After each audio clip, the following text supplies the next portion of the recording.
Halo, Assalamualaikum warahmatullahi wabarakatuh. Bertemu lagi dengan saya Lilis Fitriani dalam media pembelajaran matematika. Kali ini kita akan belajar mengenai peluang. Peluang adalah bagian dari ilmu matematika yang mempelajari tentang kemungkinan dari suatu kejadian. Nah, sebelum itu kita akan belajar tentang ruang sampel dan titik sampel terlebih dahulu. Ruang sampel yang dilambangkan dengan S adalah kumpulan atau himpunan semua kemungkinan yang mungkin terjadi. Untuk menentukan ruang sampel ada dua cara, yaitu dengan menggunakan tabel dan diagram pohon. Perhatikan contoh, kita diminta menentukan ruang sampel untuk percobaan pelemparan dua koin. Kita lihat gambar koin ini, sebuah koin memiliki dua sisi, yaitu satu sisi gambar atau G dan satu sisi angka atau A. Untuk membuat ruang sampel dari pelemparan dua koin, cara pertama dilakukan dengan diagram pohon. Pertama kita buat dua cabang, yaitu A dan G, itu akan mewakili koin pertama, lalu kita buat lagi dengan cabang di setiap cabangnya seperti tadi, yaitu dengan nama A dan G.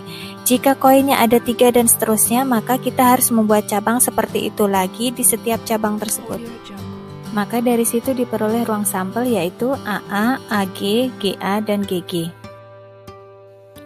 Cara kedua yaitu dengan menggunakan tabel. Untuk pelemparan dua koin kita membuat tabel seperti ini, baris mewakili koin 1 dan kolom mewakili koin 2. Lalu kita isi tabelnya seperti ini.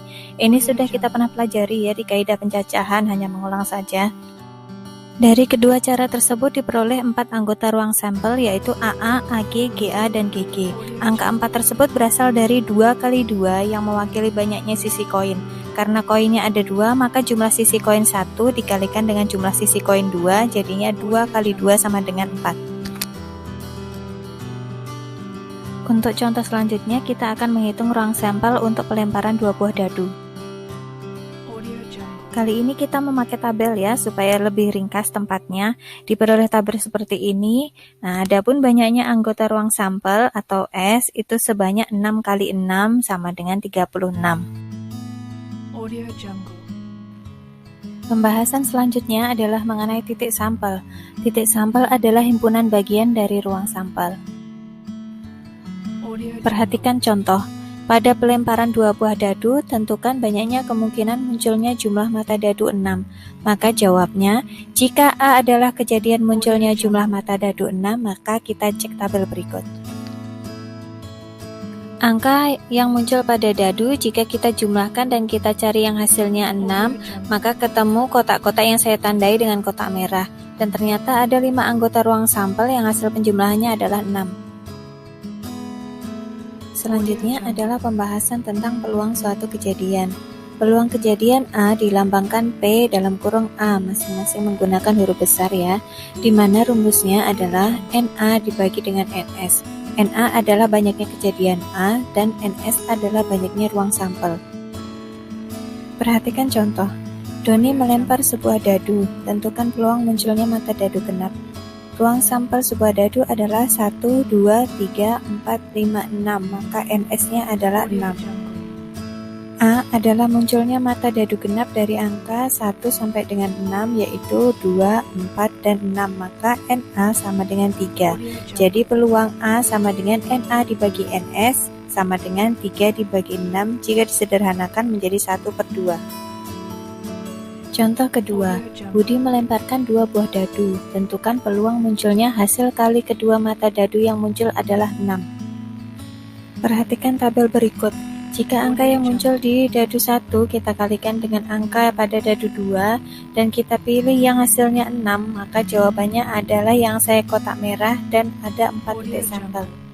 Jika A adalah kejadian munculnya hasil kedua mata dadu adalah 6, maka NA sama dengan 4. Dan NS adalah 6 dikalikan 6 sama dengan 36. Jadi, peluang kejadian A sama dengan 4 dibagi 36 jika disederhanakan menjadi 1/9. Contoh ketiga, sebuah kotak berisi selusin bohlam lampu, 3 diantaranya rusak dan tidak menyala. Jika Andi diminta mengambil 2 bohlam secara acak, tentukan peluang kedua bohlam yang diambil adalah bohlam rusak. Karena ini adalah pengambilan R unsur dari N unsur tanpa memperhatikan urutan, maka menghitung NA dan NS dilakukan dengan menggunakan kombinasi. NA adalah kombinasi 3 buah lam rusak diambil 2, hasilnya 3. Sedangkan NS adalah kombinasi 12 buah lam seluruhnya diambil 2, maka hasilnya 66. Sehingga peluang kejadian A adalah NA dibagi NS sama dengan 3 dibagi 66, apabila kita sederhanakan menjadi 1/22. Kita lanjutkan ke frekuensi harapan. Frekuensi harapan adalah hasil kali peluang dengan banyaknya percobaan. Untuk contohnya, 2 buah dadu dilempar 72 kali, tentukan besarnya frekuensi harapan munculnya jumlah kedua mata dadu yang muncul adalah 8. Berikut adalah tabelnya, maka nilai NA sama dengan 5, dan nilai NS sama dengan 6 kali 6 sama dengan 36. Maka frekuensi harapannya adalah peluang kejadian A dikalikan banyaknya percobaan, yaitu 5/36 dikali 72, kita sederhanakan menjadi 10.